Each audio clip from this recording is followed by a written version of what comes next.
kaibigan, this is Joyan Montilla for another vlogging ministry Sabbath for 2026 at una po itong Santa Isabel. Una po nating dadayuin for this Sabbath.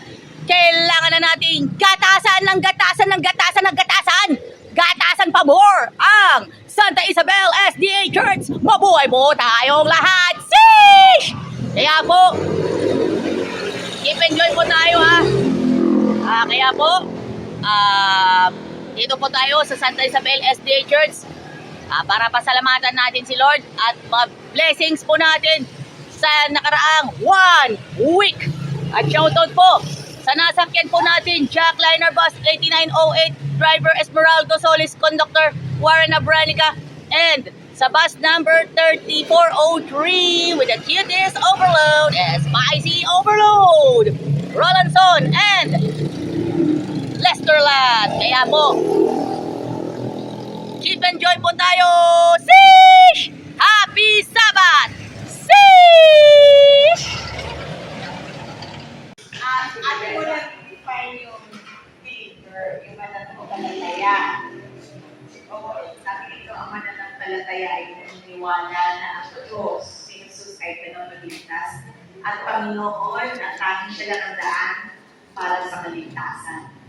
At sumusunod sa mga kautusan.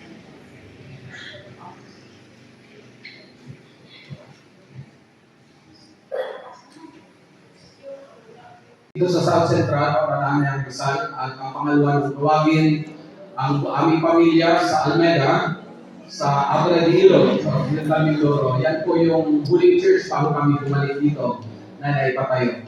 At yan po, ang design niyan ay siguro familiar kayo, ay kinuha sa Malamig Church sa anong tawag natin? Thursday, yung pinakamukha niya. At malaki din. At si Ma'am S, period pa after yung family, nakita nila yan kasi pagkaalis namin doon sila ang sumunod. So sa tulong ng Panginoon ay nabuo ang church. Unti-unti hanggang sa ngayon ay naging mataya. After 12 years, bumalik kami sapagkat kami mag-asawa ay mayroong mga plano simula pa noong kami naglilito pa. Na kung kami magkaroon ng pamilya ay bumuo kami ng mga anak na siya magtuturo sa music at yon at sa tulong ng Panginoon natuto naman sila at ipinaubaya ko na sa kanila. Ako'y tutulain ko na lang. Okay, so yun po ang aming bahagi at sa kauna-unahang pagkakataon na kami magkasama-sama sa paghahanda para ang aming pamilya ay magamit ng Diyos. Family, ano pa natin doon? Crusade. So yung mga ganun magamit ay nitong Christmas time ay nagkaroon ng katuparan. Bagaman iwalay kami, yung tatlo ay nasa Occidental Mindoro, ang isa-isa UP, at dahil sa mayroong mga panawagan, mga kapatid, na dapat mapaglingkuran. At iniisip namin na lugar na sama-sama sa Occidental, maglilingkod, mga ngaral, at marami kami iniisip na dapat ihanda.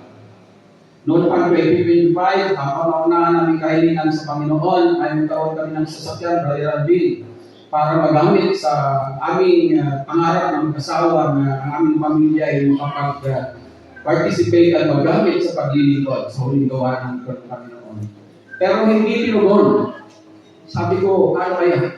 Pero dahil sa hindi nasaan, basta pala mayroon pang magandang iniisip at panukala para sa iyong pamilya, ay binigyan kami ng sasakyan. Libre pa ang gastos. Kasi kung binibigay na tuluyan, pinagawin niya sa at ang gawing family ay yung aming mga expenses, iniisip namin medyo kulang. Si Ma'am Gabi ay sponsoran ako. Sabi niya, magbibigay ako ng ganitong halaga para may makatulong at matupad yung pangarap na magkaroon ng paglilingkod at pangangarap na FFP. Hindi lang yan. Sabi, kami pupunta ng Mindoro, samahan mo kami kasi meron din kami mga activities doon. So ipinag-drive ko ang kasawa. Kaya pagdating doon, napaglingkuran ko rin, meron kami nagamit na sasakyan, Brother Alvin. Napakabuti ng Panginoon. At dahil nga, nagkaroon ng katulong natutunan, itong pangarap namin ay natupad sa hindi namin iniisip. Yung pala pag meron tayo nagtalaga ng ating sarili sa Panginoon, ay ipanalangin natin, ay gagawa ng Panginoon ng higit pa sa ating iniisip. Kaya nagkaroon ng katuparan at dahil dyan, nagkaroon kami ng mini-reunion, nakapaglingkod doon. Pagdating namin at kami iniisip, kami maglilingkod doon sa church. At pagkatapos, meron kaming tatlong mga kabataan ikakasal na aming napaglingkuran na dapat ay maging ninong.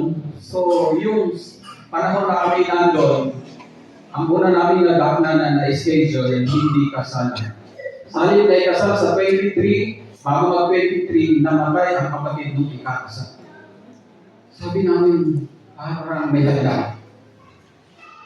Pero alam niyo ang nangyari? Maganda. Kasi kung natupad yung aming iniisip ng mga plano at programa sa gabi-gabing pagkukulo, mayroon kaming kaagaw at hindi namin magagawa ito gabi-gabi. Pero dahil sa namatay, may namatay. Siya, ang sabi, ang dadalo lang, pag gabi-gabi, ay hindi lang gabi-gabi, maaaring patlang-patlang, dahil busy na, asko na, ay maaaring mga 2 bulan ang dadalo sa church para mailog lang yung evangelism, yung crusade. Pero alam niyo, dahil doon sa patay, siya ang nag-imbita sa kanyang mga kamag-anak, sa iba-ibang mga bayan-bayan, ang iba-ibang Ilocos, ang iba-ibang at nag-ipon-ipon doon sa patay. At yung mga pastor ay wala. Ay sabi ko, ako mag-take over. Meron akong plano, magagawin kong series ito. Habang wala ang mga pastor, nasa MIM sila sa Oriental, ay hinaos namin. Alam niyo ang audience, maabot ng 100 mga kapatid. Dahil doon sa iniisip namin na maaaring maudlot dahil sa may patay. Yung patay pa natin para ipunin yung makikinig mga minamahal mga kapatid.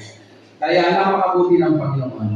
Nagawa namin ito dahil sa binigay sa ating series. Parang 4 or 5 nights. Gabi-gabi.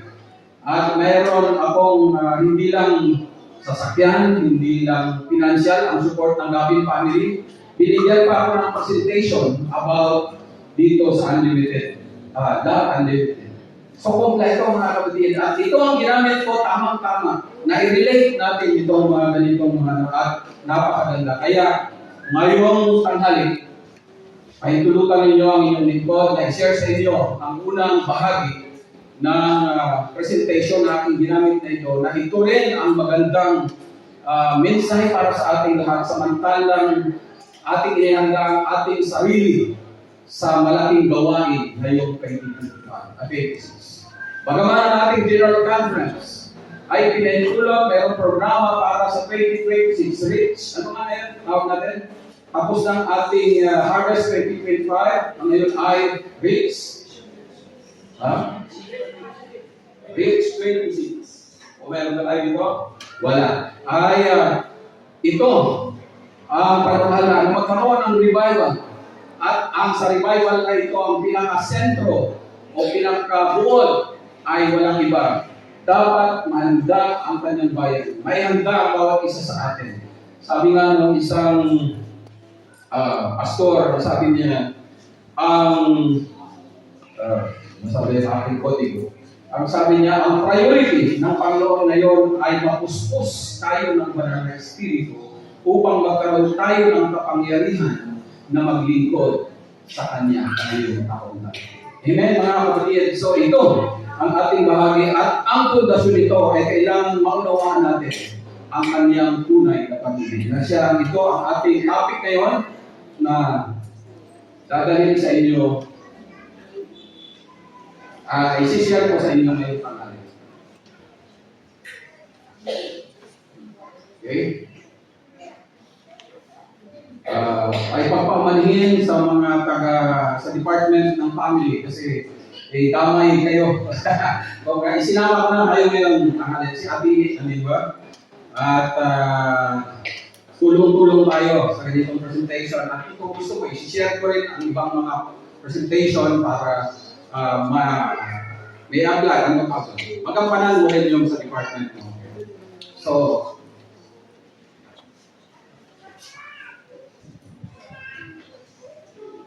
Magpapatuloy po tayo at ang pamagat ng ating pag-aaral ngayon ay, anong tawag dyan? Ano ang inyong naiisip at naalala? Yung salitang unlimited. Ano pumapasok sa inyong isipan? Makinasal. Libreng sabaw at unlimited na kanin. Pero ito ay hindi kanin, kundi pag-ibig ng Diyos. Katulad na binasa sa ating kanina ni Brother Joseph, ay kailangan tayong pasalamat sa Diyos sa kanyang pag-ibig. I love, but walang hanggan. So, love unlimited. Walang hanggan. Sa ibang translation sa Tagalog ay walang hanggang pag-ibig ng Diyos.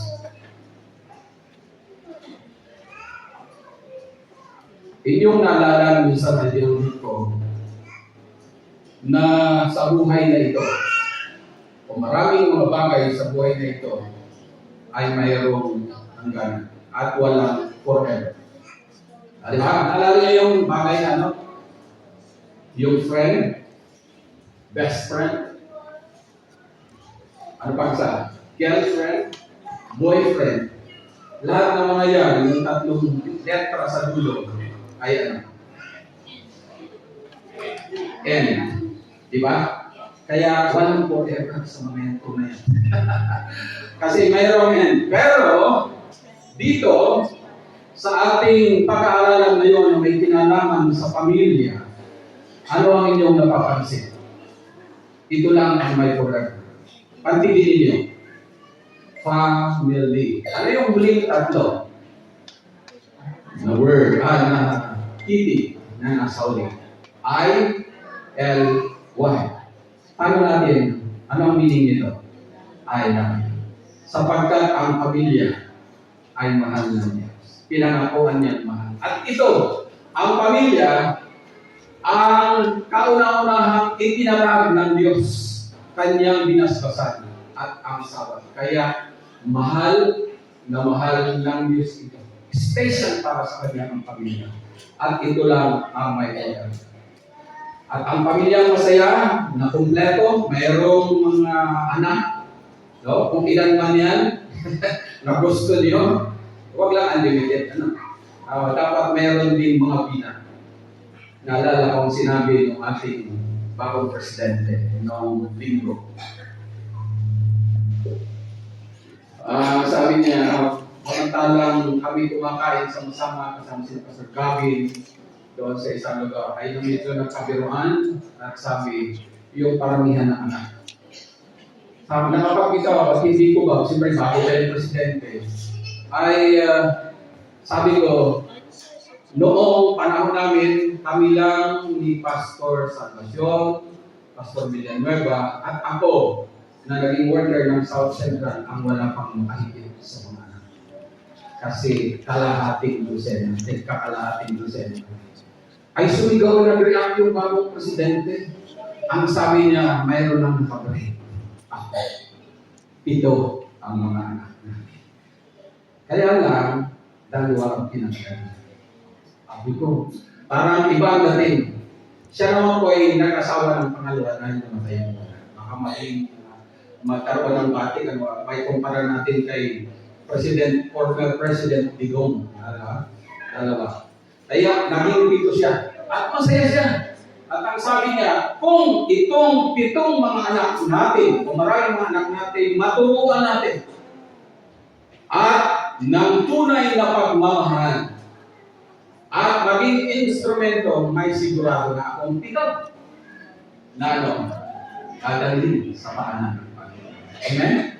Ay kung mga pag-asawa pa yan, at mga anak na, kahit kakalahati na lang, Brother Alvin, okay, marami ano. So mga kapatid, napakahalaga ng pamilya. At kung dumami man ang mga anak natin, ito lang ang kayamanan na pwede natin madala sa paanan ng Diyos. Amen? Kaya huwag kayo matakot mga kapatid kung sakali yung mga bagong kasal dyan at pagkaro pa lang ng magpakasal, kung magkano ay medyo dumami ng konti dahil sa talagang mahal na mahal. Okay? Ay huwag kayong mag-alala. Yan ang kayamanan. Ikaw kakatiwala sa iyo ng Panginoon, maaari niyong madala sa langit. sa harapan ng Panginoon. Amen. Basta maturuan. Okay? So magpatuloy tayo. Yan po ang aming pamilya. At ako na ang bunso. Nakita nyo kung paano pinalaki sila ng Panginoon sa kabila ng kahirapan. Kung ang pagkain sa amin ay sa inyo ang pagkain problema, sa amin ang pagkain ang namumroblema. Kasi talagang kahit ano, kahit talagang masarap kumain. Kaya malulusog sila. At ang isang dahilan kung bakit sila lumaki sapagkat ang kanilang pundasyon. Mga kapatid, ay ang pag-ibig, tunay na pag-ibig ng Panginoon. Na ito ang aming pangarap ng mag-asawa mo. Na kung kami magkakaroon at itulusan ng Panginoon, magkaroon ng mga ay tuturuan, itatalaga namin sa Panginoon. At turuan sila para pagdating ng panahon mahanda, yung kanilang mga talento, mga skill na natutunan ay gagamitin para sa pagtatapos ng buhay. At nagkaroon ng katuparan yung pangarap namin. At ang kauna-unahang pagkakaon sa hamon ito natupad nitong bago mag-end ang 2025. Kasi iyon ang kauna-unahan namin na magsasama-sama para maglingkod sa Panginoon. Pagkaman hindi pa gano'n kapalish, hindi ka pa perfecto, pero naniniwala ako na magagawa ang Panginoon ng paraan lalong mapaganda at makasmooth at maging complex. At alam ko, ito rin ang inyong hangarin para sa inyong pamilya. Ama, mami naman mo sa pamilya sapagkat ito ang ating layanan. Ito ang isang mahalaga. Love and spiritual health ay nagpapatatag ng ating pananampalataya. Experiencing love from others and from God deepens our faith in thirst. Kaya ito na ang panahon na maunawaan natin ang tunay na kahulugan ng pag-ibig. At maramdaman natin kung paano natin may produce ang oxytocin o love hormones sapagkat ito ang kailangan ng mga kaibigan natin, no, mga kapatid, ng ibang mga tao para maramdaman nila ang tunay na pagmamahal. Kung sakaling malayo sila sa pamilya, kung nag-iisa na lang sila. Mga kapatid, sa Ama, ang sabi pa ni foster forgiveness in grace. So ito isang bagay na nagdadala sa atin sa pagpapakawala. Pag mayroon tayo na natutunan natin ang tunay na pagmamahal, ay mga kapatid, nandun. Kahit na suma ang ating loob, nandun. Kaya natin magpakawa. Amen? Mga minamahal mga kapatid, encourage service. Ito ang isa. Ang kapag naramdaman natin ang tunay na pagmamahal, nagdadala sa atin sa paglilingkod. Naalala ko din. Kahapon, kagabi habang anong tinatawag natin doon? Reflection ay nabanggit ni Brother Joseph na kailangan natin sa ulit na panahon ay magtalaga ng panahon para sa paglilingkod. Nabanggit niya ang salitang missionary. Alam niyo, pihira ang mga tao na nagkaroon ng magandang impresyon tungkol sa pagiging missionary. At iilan na. Dahil ako ay naging missionary. At alam ko, pag nananawagan tungkol sa bagay na pagmimisyon sa ibang mga lugar, ito ay hindi paglilingkod sa ating comfort zone sa ibang mga lugar. Ay sabi ko nga, marami akong may share sa mag-asawa mo. Kasi nakita ko yung kanilang mga posts na sila pagkatapos ng kasal, sabi mayroong ang biruan, nakalimutan na yata ang animoy. Talagang itinalaga unang yung paglilingkod, pagmimisyon. Nakita ko, hindi ko alam kung iniisip niya si Sister Arpa, pati tinala niya doon si Brother Joseph, ay para makita yung maraming mga anak na sana ay magkaroon din tayo ng ganitong mga anak. Iba-iba, may kulot, may unat, may dark, may putik. Ganun ba? Okay. Kasi pag ikaw ay lagi mong kasama yung mga maliit na bata hindi ko alam kung indirecta, indirect na reverse psychology yan. Kung gusto mo mag-anak, dalhin mo doon para makapag-isip yung asawa mo. Makapag-focus. Okay, siguro ang ibig sabihin ng darling ko ay magkaroon na rin kami. Okay, so, yung mga kapatid, ang ibig kong sabihin, itong pagpalang pag-mission, ito ay, ang tawag natin, dumarating lang sa ating isip sapagkat nakikita natin yung tunay na pagmamahal ay hindi lang mula sa atin, kundi isishare para sa atin, kundi isishare sa ating pamilya, ay isishare sa ibang mga tao. Dahil ito ang gusto ng Diyos na matutunan natin. With love, we naturally want to serve and help others reflecting Christ. Kapag tayo naglilingkod, ang daladaran natin sa ating paglilingkod ay yung example ng ating Panginoon kung paano siya maglingkod sa kanyang mga nasasabuhay. So mga kapatid, ang practical ways to cultivate love for a better health, number 1 is ano po? Love. Unahin natin. Ito ang pinaka-practical para makultivate yung better health natin. Yo, what's up? That's it for the Sabbath worship na tinatawag na natin. Yan na po na magiging cutest overload.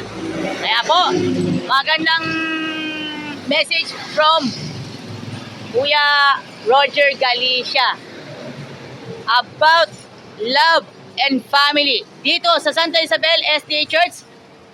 At syempre, vlogging ministry po tayo uli. Next Sabbath for more. Joyan Montilla. Balik tayo next week dito sa Santa Isabel SDA Church. Mabuhay po tayong lahat. 1, 2, 3. Yahoo!